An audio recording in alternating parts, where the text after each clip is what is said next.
Okay, yeah, we're going to be recording these sessions so that we can send it out to you guys afterwards, and also to anyone who RSVP'd that was not able to join, so that they can view the content as well. And then if you are on the Circle platform, if you're a premium member, we also will be uploading the recordings from all of our speaker sessions to Circle, so that you can always take a look at any of our previous events that we have hosted in the past. So that is why we're doing that. But yeah, anyway, welcome. Thank you guys for being here. I'm really excited for this conversation. We're going to be talking about the very first TED Sports Conference that is happening in September. And Neelay is the organizer, and he's graciously offered his time to talk about how that whole process came into fruition and kind of what the event is looking like and things like that. So we're very excited to kind of get into that conversation. But very quickly before we start, just want to go over some quick housekeeping for anyone in the room that may not be as familiar with South Asians in sports, or maybe is kind of new to the community. Just want to do a little quick intro. My name is Parul. I'm the executive director of South Asians in Sports. I'm fairly new to this role. I came in around March to lead the organization, and then Neha, who's also on the call, she's in the car, so she might not be able to respond, but she is the co-founder and chairperson of our board, and kind of the brains behind this organization. We are a nonprofit organization based in the US, and we serve professionals primarily in the US and Canada, as well as in India, the UK, and various other locations globally. And we are an exclusive private community for professionals working in the sports industry that are of South Asian descent. The real mission and vision of this organization is to create a highly connected community where people are able to build really valuable relationships within the sports industry for mentorship, for career opportunities, and just career development in general. And then we also aim to provide resources, opportunities, and advocate on behalf of our members in order to help elevate you in your careers in the sports industry so that we can see more South Asian leaders and executives in this space in the coming years. So that is why we're here and what we do and what we're for. Also, for those of you that may not be as familiar with the community or are familiar, we just recently kind of made a change to our membership model. We do have a free membership option and a premium membership option. However, we just kind of restructured what that looks like. So I just wanted to quickly bring that up to you guys again in this call. Essentially, our premium membership model gets you access to all of our community building, networking, and resources that we offer within the community.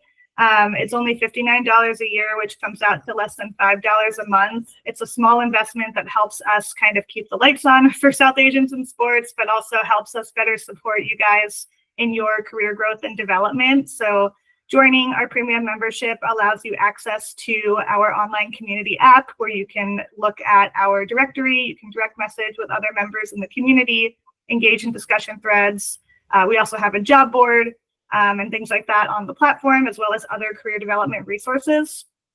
We also offer in-person events. We've already done a couple of them in New York City and Toronto, and we are planning additional in-person events for LA and Chicago. So keep posted on that. Those should be coming in the fall, but those are our 4 target cities as of right now that we're hosting in-person events. And then we also do virtual events like this one. The speaker series is monthly. It's open to anyone and everyone that wants to join.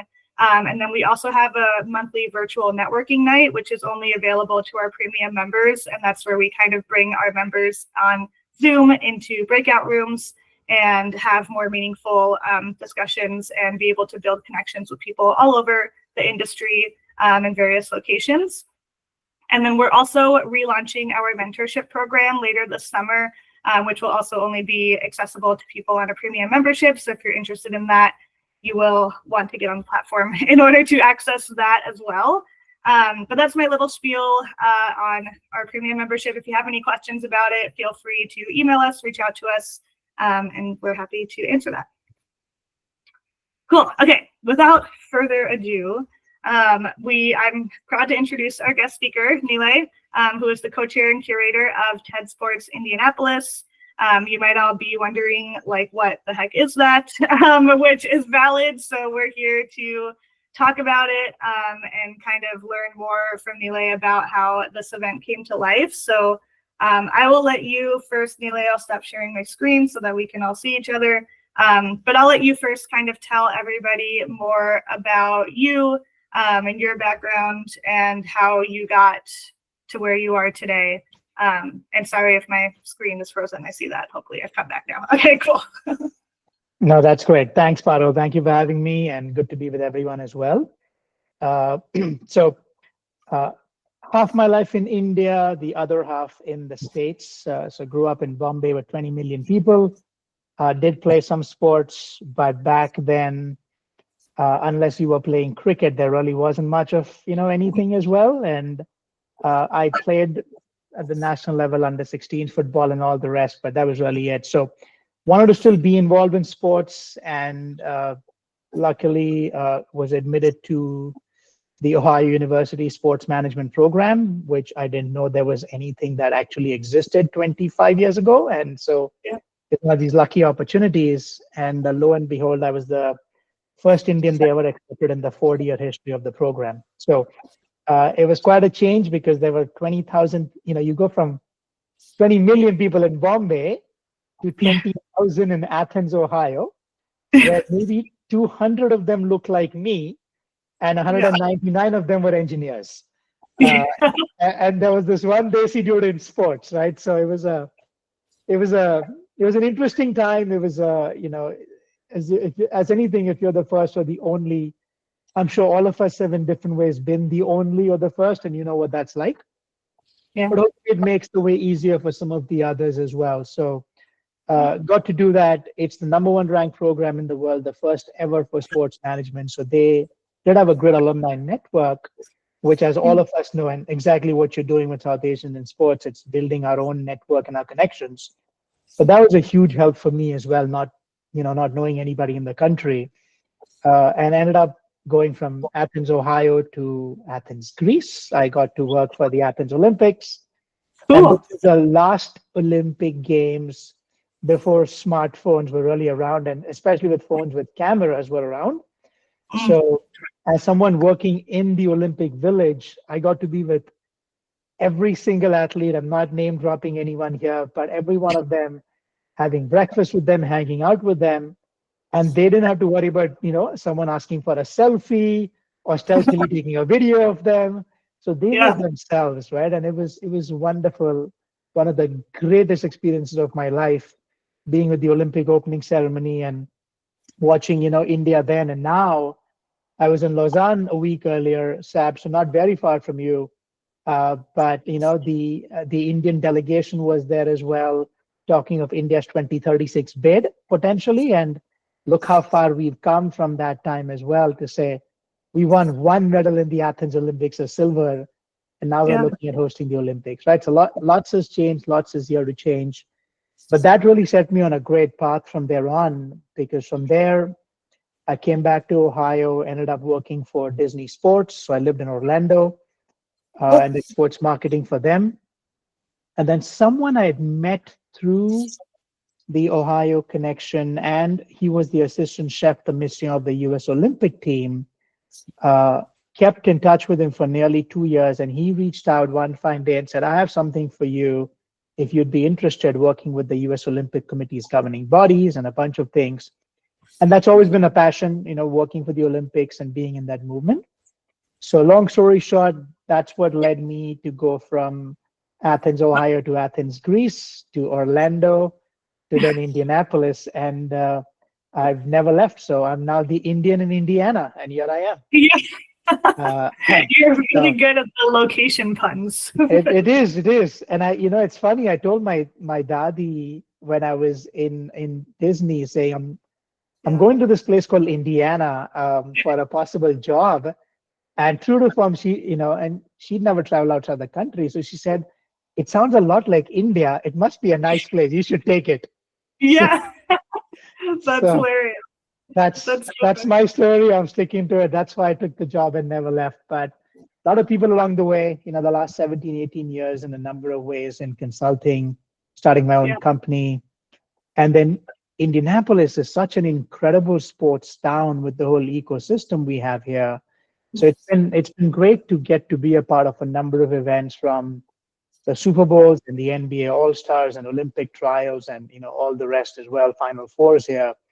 And so that's been great to be in some of these spaces, and hopefully bring some of these learnings to people along the way. So. Yeah, that's awesome.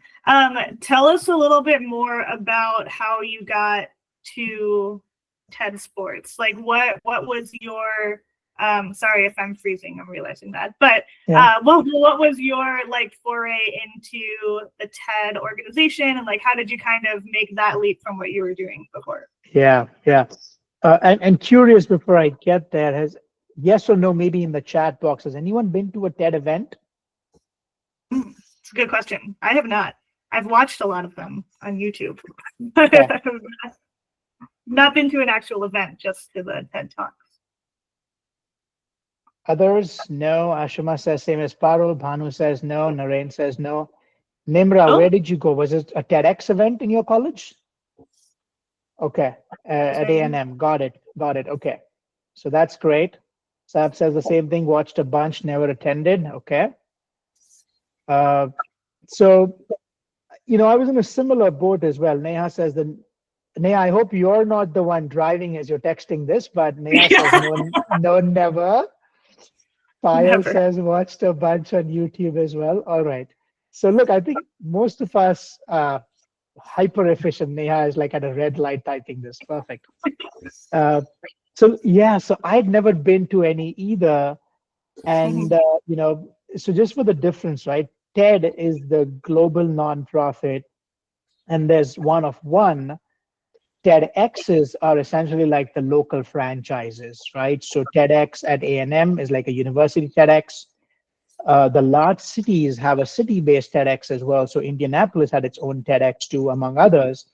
And just like all of us, right? You watched a bunch of talks, and you were sort of curious about it. So ended up applying or chosen to open TEDx Indianapolis and got to actually speak.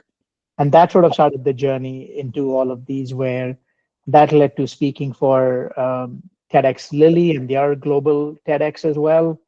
And then started curating and coaching other TEDx speakers and going to other TED events. And over the last several years, I've been to a whole bunch of them. And so it just became part of sort of your DNA and your tribe as well, right? It's one of those where everyone's connected through the power of ideas, but you're not in a box of any sort.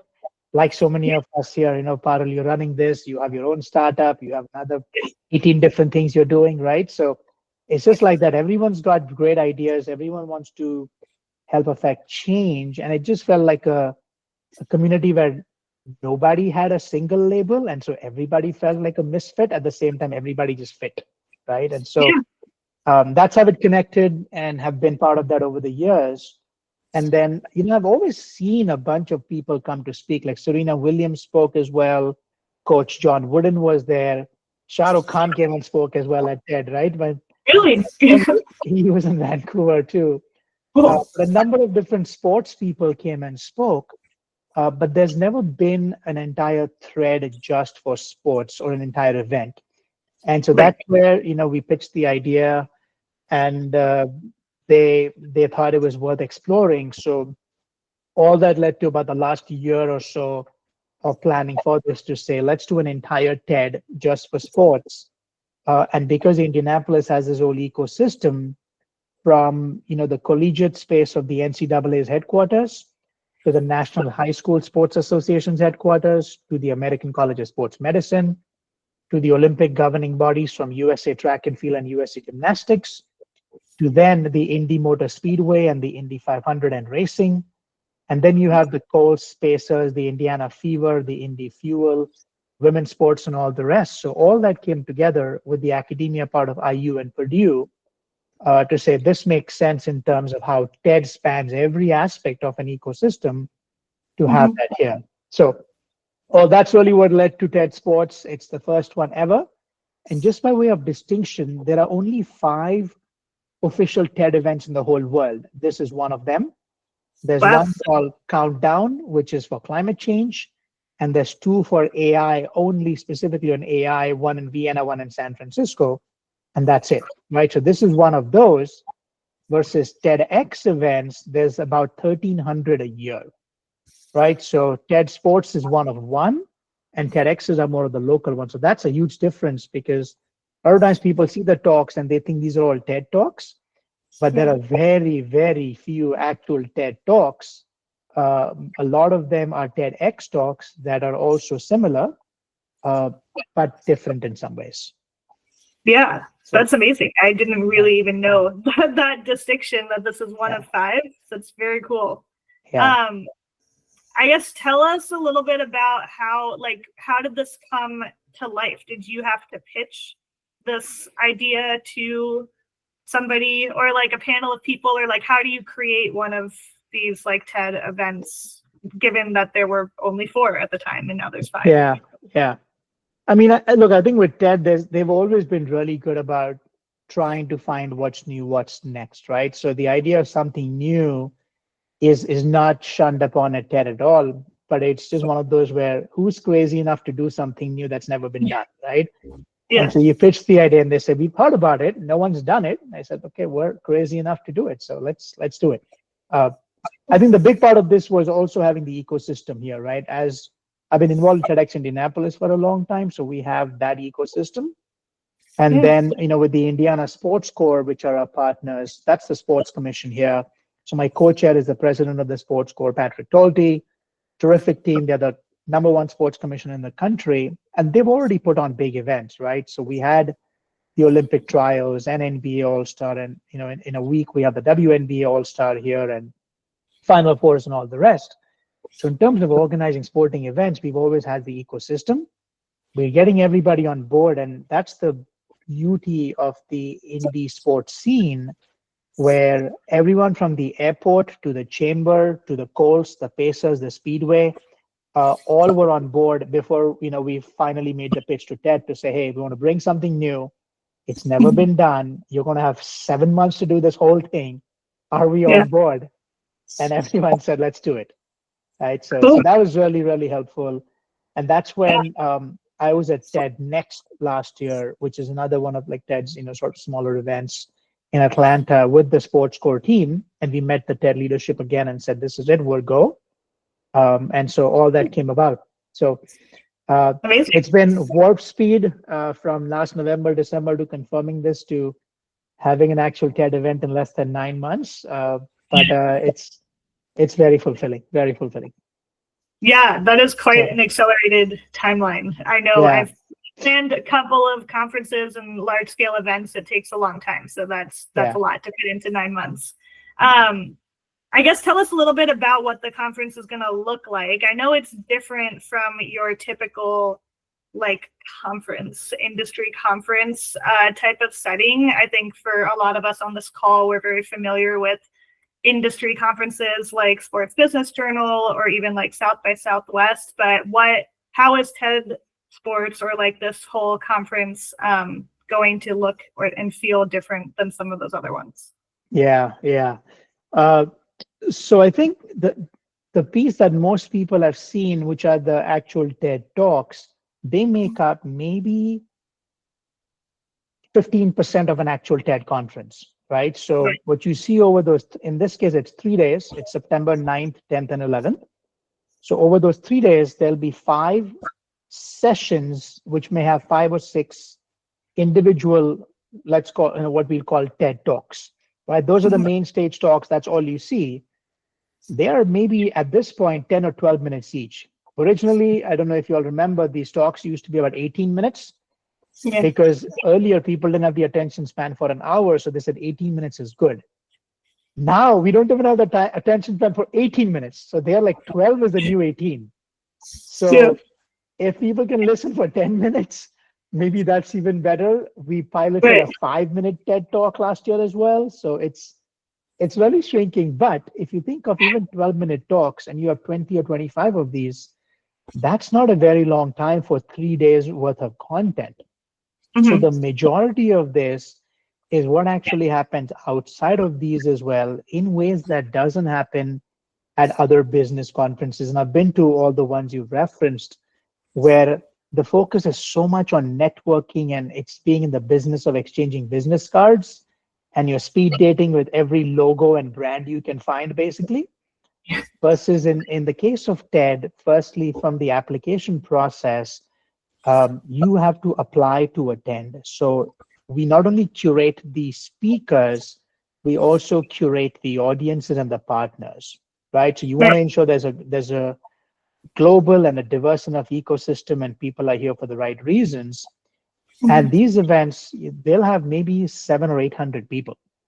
That's Wow. it, right? So we're not trying to make it a mega event as much as focus on actually building connections and relationships and exchange of ideas across the board. So from the time one comes in, it is very much an immersive experience where every meal is on site. Every place you go to, you will be transported and brought back and forth, because every one of those is an opportunity to sit next to somebody and have a conversation, to be on the bus with somebody and have a conversation. And in all of those are meant to create relationships and ideas and things that can spark some impact. So the talks you see will be in these 5 sessions, September 9th through the 11th. And then all day on the September 10th and the 11th, between the sessions, we have 3 different kinds of interactive experiences, if you would. There's going to be workshops on site, so things that you will actually be working on specifically. There's going to be discovery sessions where you get to actually go out into the city and discover and have the kinds of curated, unique experiences that you will not get elsewhere. And then there is what's called the curated dinner, which is, again, every dinner is themed by different topics. And you can pick and choose the kind of topic that you're interested in and go for that dinner. So you're even there around people with different shared values, interests, and so on as well. So just some of the examples, right, as you think of this too. So for a couple of our workshops and discovery sessions, we've partnered with McLaren and the F1 team as well. So there will be an actual F1 car on site. And with the Arrow McLaren IndyCar race team, there's going to be a conversation around teamwork. But the conversation is going to be at the Indy Motor Speedway at an actual pit stop with their pit crew, showing you how to do an actual pit change and how every part needs to work in the exact same way at the exact same time for that to happen. And then the attendees will get to do a pit stop themselves, right? So that's really the difference as well, where you'll get to explore the IndyCar and the race museum. You'll get to explore the actual pagodas and the race car pits and all the rest as well. And then you get to hear about teamwork from them. And I saw Ashrama's note as an F1 fan, so that's part of it too, is these are the kinds of things we want to help create as well in this. Another experience is with the Super Bowl winning kicker from the Seattle Seahawks, Stephen Hoshka. So he holds the NFL record for the most number of consecutive kicks from longer than 50 yards. And his talk is going to be around performing under pressure, but the talk is going to be inside Lucas Oil Stadium, the NFL stadium where the Colts play. And once that is done, the attendees will get to go on the turf and kick field goals with a Super Bowl winning kicker where the Colts actually play, right? So it's stuff like that where you have experiences that you will not get anywhere else but at TED. And it's not just fun and games. One of our other talks is by Tommy Vincent. She and her husband, Troy Vincent. Troy Vincent is a 5-time Pro Bowler, and he's now the senior exec VP for the NFL as well. But they are both very, very big. And Troy is a speaker, by the way, at TED. So he's going to be speaking on how to get girls playing football through flag football and that being an Olympic sport. But he's also talking of, with his wife, the work they do for domestic violence prevention in sport. So we're going to have Tommy, and we're going to have the CEO of the Domestic Violence Prevention Hotline and some other folks as well, talking of the kinds of things that, again, are raw, are honest, are very TED-like. So it's not just fun and games. It's, again, this whole ecosystem around ideas as well that spark conversation and ultimately that spark change. Yeah. Yeah, that's amazing. I mean, it's exploring topics that people don't often talk about in this industry as well, which is important.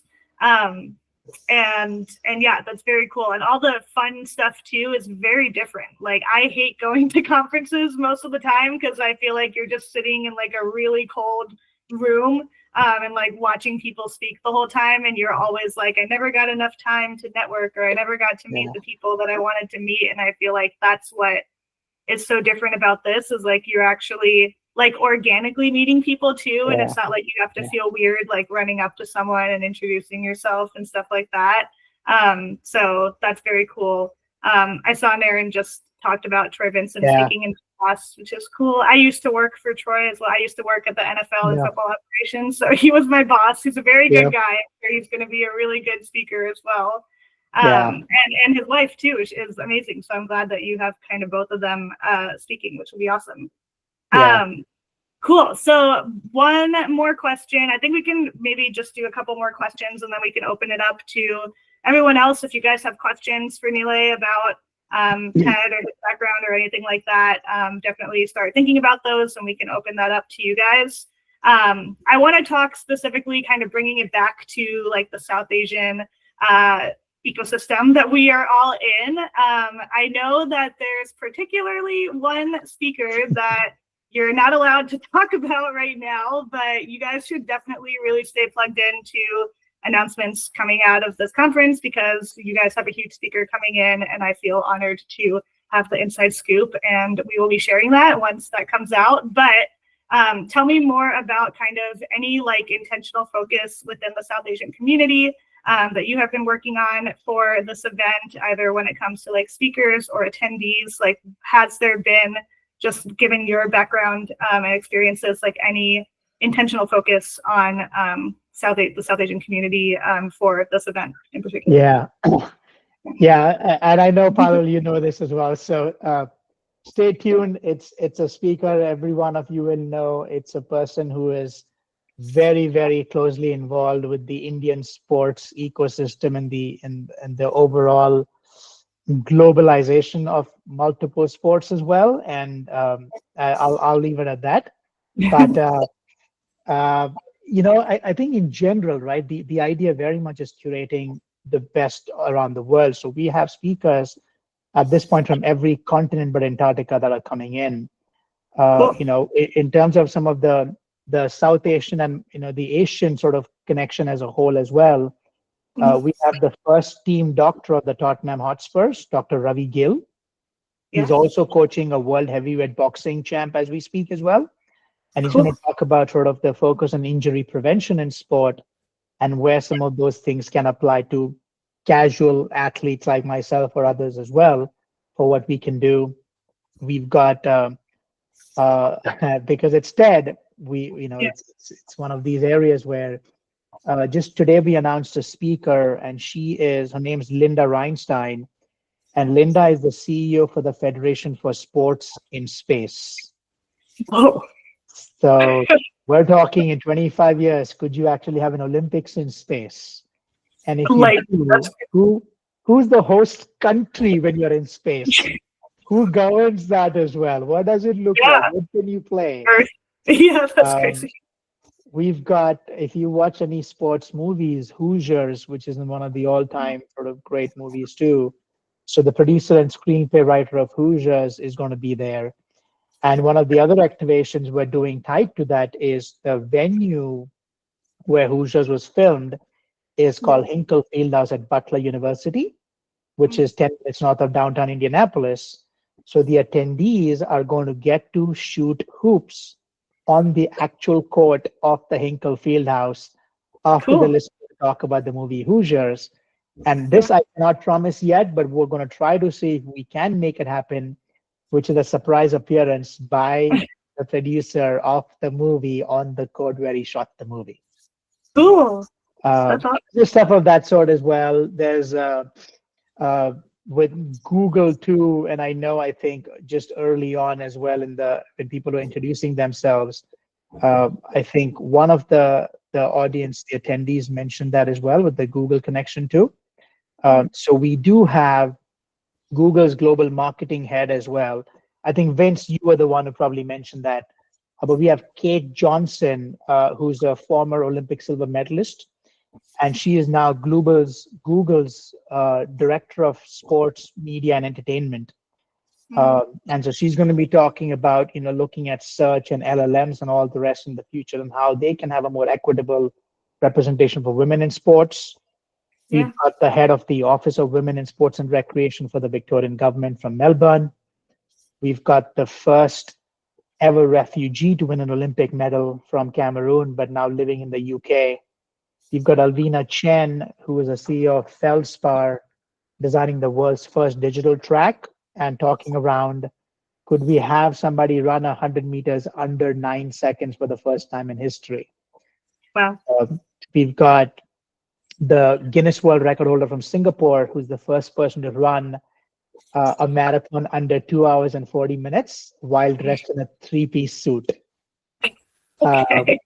And then because it's Ted, we've got the world's leading dog agility trainer talking of interspecies coaching. Cool. Right, and what that looks like. And then of course, right, we've got, some of the folks that as well with women's sports as well. I think I saw one of them. Yashmina, you can definitely bring your dog. And I can confirm there will actually be an appearance and a performance by a dog on the TED stage for the first time. Hey. Oh, so cute. So I know Zena is with the Valkyries as well. And so in talking of women's sports too, we've got Tamika Catchings, an all-time great with WNBA and a Basketball Hall of Famer. And Dr. Alison Barber, who was in the Pentagon on 9/11. Wow. And she's also the GM who drafted Caitlin Clark, talking of building the world's first sports complex dedicated towards women. We've got AI.io, talking of using AI to scout and find the next Messi and Ronaldo. And they are in the villages of India as we speak, and the villages of Senegal, working with the IOC and FIFA and all the rest. We've got the Aspen Institute, that's talking of how to get kids more active, and looking at this 65 by 30, which is getting 65% of all American kids at least being physically active for 30 minutes. So it's stretching the definition of sport to play, to pets, to technology and all the rest as well, to mental health. So it's we've got the former head of the Rio Olympic Sustainability talking of how climate change will affect sports as well, right? So it's all these different areas that we're looking at as we go forward. And I can confirm as well, we've just heard, and it's going to be announced in the next couple of days, so I will tell you all now, we've also confirmed the WWE superstar Triple H, talking of storytelling as well and how they've done that too, right? So with the WWE. So more names to come, but that's just a quick snapshot of how all this will play out over 3 days. Yeah, that's amazing. And I love the representation from so many different sports, like not just, I don't know why I keep freezing. This is going to be a common thread, but just not just from like the main core like sports that we're used to in North America, like stuff like that, but you're kind of bringing in like much more of a global perspective, which I think is very cool and very unique, and really making sure that you're incorporating all the little guys too, which I think is really awesome because there's a lot to learn from a lot of these different leaders and organizations. So I think that is awesome. I'm very excited about it. Sav, I see you have a question in the chat. Has TED done other industry specific events? That is a good question. Yeah, it is a good question. The only one's Countdown, which is climate change. And then they used to do a TED Med around just like healthcare issues. But they don't do that anymore. So I'm sure there will be others as well. I think part of this is the balance between going deeper without diluting the product, right? If everyone's doing a TED talk, then does it really even matter anymore, right? Yeah. Very cool. Awesome. Cool. Well, I just have one last question, and then we can open it up to anyone that has a question for Neelay. Obviously, like you said, the conference is coming up in September. You're like 2 months away, so I'm sure it's crunch time, but how can people purchase tickets? What kinds of people are you looking for to sign up? Like, who would be like the ideal attendee that would kind of get the most out of this experience? And just, yeah, tell us a little bit about that. And then afterwards in my recap email, I'll also send out a link to anyone that might be interested in attending, purchase tickets. That's great. So, I mean, there is no ideal attendee as much as the focus is somebody who cares about ideas, right? If you're coming here to exchange business cards, you probably might not enjoy it the same way. But if you're coming here to actually have deep conversations with people and get to truly look at the power of ideas to change the world, this is unlike any conference I've ever been to in my life, right? Cool. And it's an entire TED community. I don't know of a sports business journal community or an athletic business community, but there is a hardcore TED community, and these TEDsters will go everywhere and place to place and all the rest. So it is a relationship you're building for the long term. In this case, the one advantage we have is everyone is tied to the power of sports. So we are curating groups with Latinos in sports, and we have the CEO of Latinos in Sports also speaking. We're also talking with HBCUs to be able to curate from there. And I think the same way as I spoke with you, Parul and Neha as well, would love to curate from the South Asian and sports audience as well. So I will share this hot off the press because I just got off the call with Ted earlier, that we will be, because of this connection as well, able to provide partial scholarships for the South Asian and sports group as well to be able to attend for these as well. So I will follow up with you to help sort of speak to that, where for those that are applying that come through you, there will be a partial scholarship to attend the event and just be able to be a part of all of this as well. So I'd love to curate and get as many of you as possible and ensure that they see and hear different voices and that we go back with these ideas and we affect change in the communities we're in. Yay, thank you. That's so exciting. Yeah, definitely send me the details. We will get it out to everyone on this call and those who were not able to make it. But that would be awesome. We definitely need South Asian representation at this event and at this conference. So that is very exciting. Awesome. Well, yes, thank you, Neelay, for your time. I'm going to open it up to anyone in the room that has any questions. Feel free to raise your hand or just come off of mute, and you can ask your questions if you have any questions for Neelay about the conference or just in general about life in sports. I will open it up to you guys. But don't leave us hanging. So someone ask a question. Thanks for speaking, Neelay. I appreciate it. I just had a quick question about kind of the growth and where you see TED Sports in the future. You kind of mentioned like how Indianapolis, you guys are going to actually take the attendees to different sports properties, and I think that's really cool to engage the audience. Do you think in the future it will go past Indianapolis and like go to different cities year after year after year? That way, like I guess like the same attendees can experience something new in a different city. Possible, right? I think there's certainly the idea. It does become harder when you're in a different city all the time with logistics and planning with a brand new venue every single time. But I could certainly see this, within North America, maybe Indianapolis stays the place.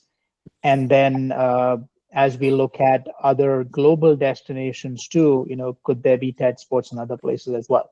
I think it just goes back to the same thing, Naren, like I said earlier, where the balance between access and dilution of the quality of the talks and the event itself, right?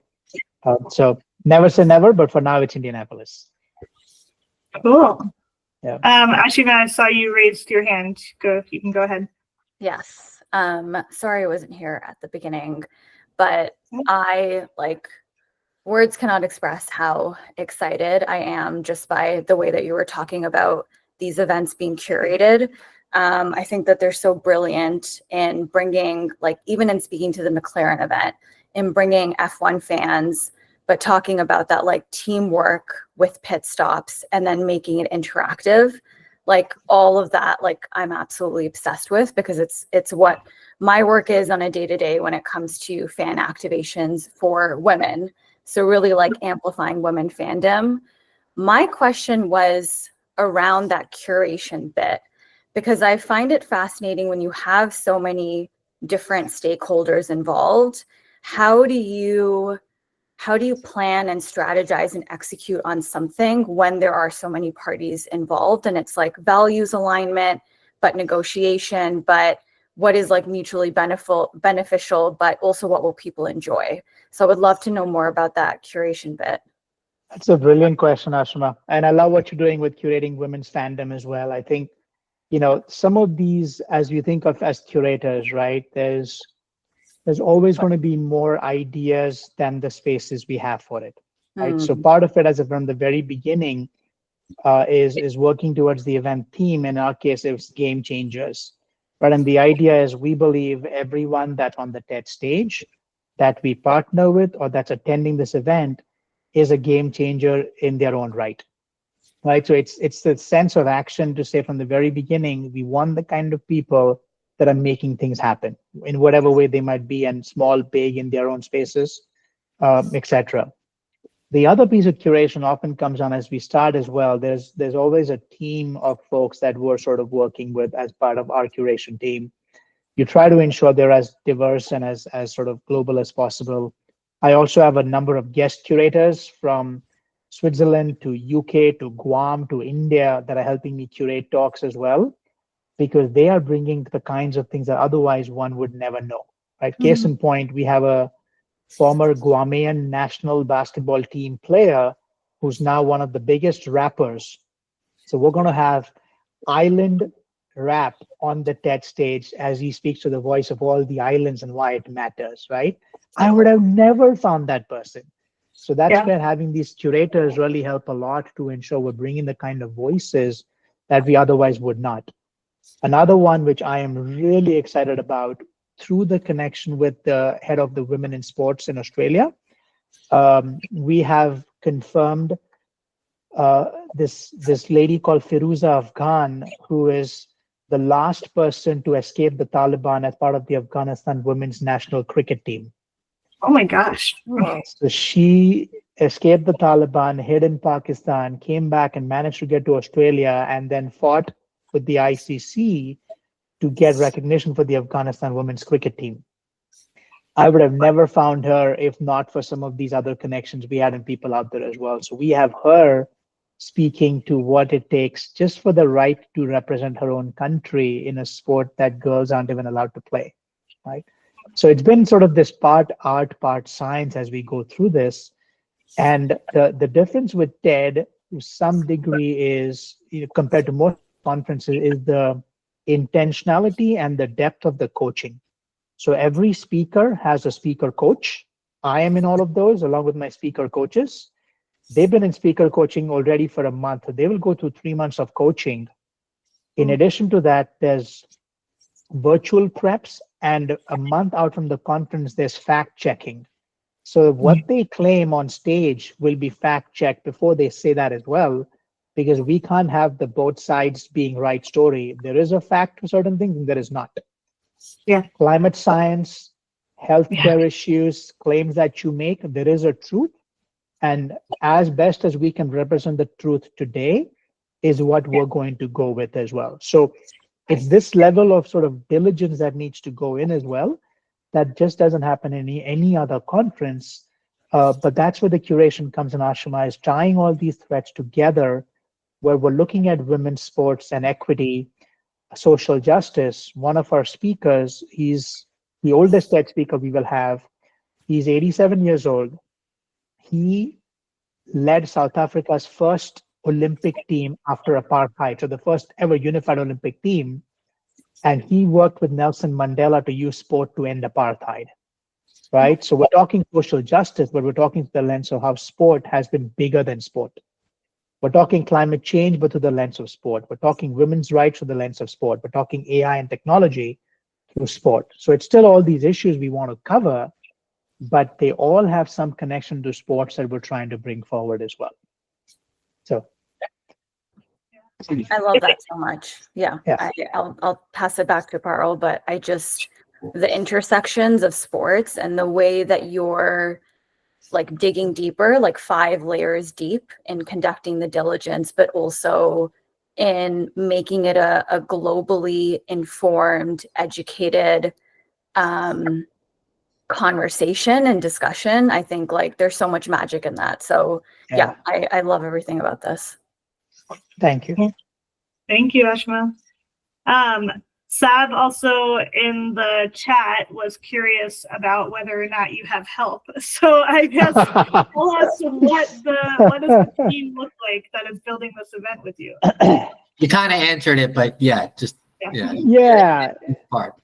No, I mean, look, I think it's so many layers of this as well, right? With TED, we've got our marketing and legal and all the rest. We've got a local organizing committee here. We've got, our global comms and PR partners that are in Switzerland and Europe and all the rest as well.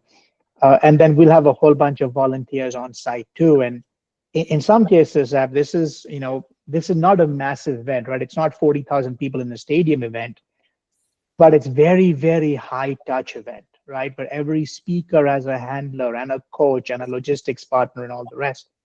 So it's more to do with going deeper with a lot of these than broader. And so we have people that care about these values. Even the local organizing committee is curated to ensure we've got people from different backgrounds, different interests, all the rest, in order for them to then be able to connect with the audience and the speakers that are here as well. So yeah, there's tons of help. And if you guys and gals were all local, I would have said, by all means, come forth as well. Would love to get you helping the team as well.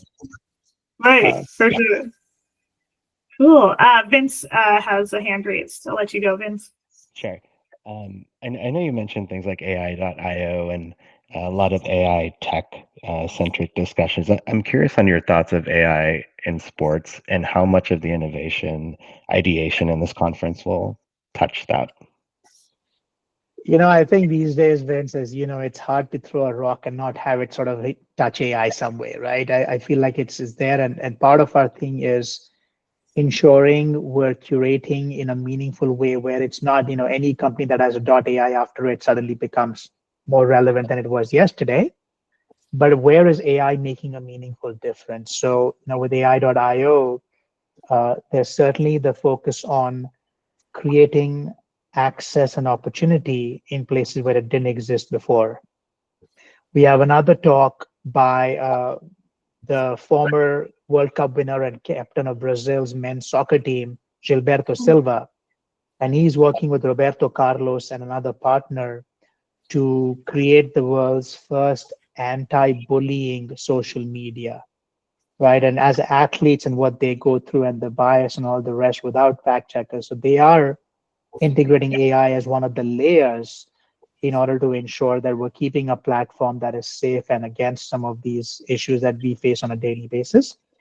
So there's going to be tracks with this. There's an entire sports tech zone that we're going to have as well. So Meta is looking to be a partner. Some of our speakers, you will actually get to experience AI.io as an attendee to see your own metrics and your performance as you look at this and track against almost like a leaderboard of athletes. Or you can be on 2 of these pieces of the digital running track and experience what it's like to walk or bounce on that. So there's going to be areas where we will inject more sports tech and elements of AI outside of just the talk itself, but it's not going to be an AI focused event only. Okay. Cool. Thank you, Vince, for the question. Banu also in the chat has asked about ways to experience the panels virtually. Will there be any sort of live stream, or will they be posted on YouTube or anything like after the event? Yeah, unfortunately not for all the other areas, right? You will obviously see the TED Talks like you see, but all the other pieces that you have are, again, meant for the in-person experience, right? Which is, again, very much the focus for who is out there as well. So yes, the talks will definitely be shown once they are done in post-production. The rest of it was very much the in-person experience. Yeah, very cool.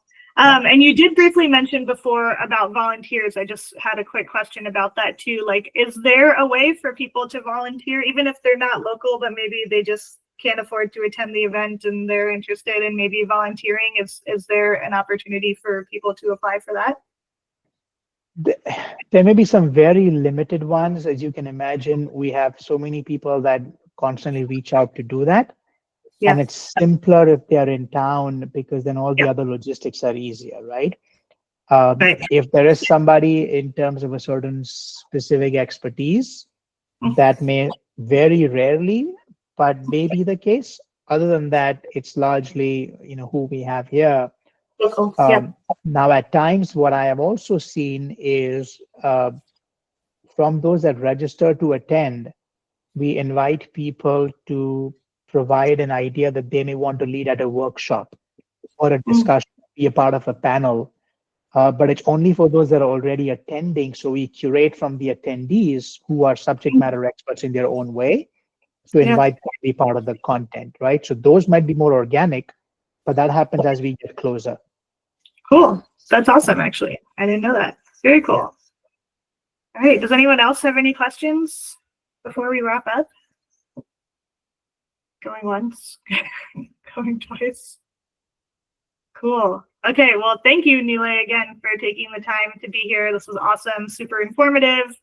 Congratulations on everything that you're doing. It's going to be amazing, and hopefully we can be there. I know we're working on that. So yeah, hopefully that will come to life.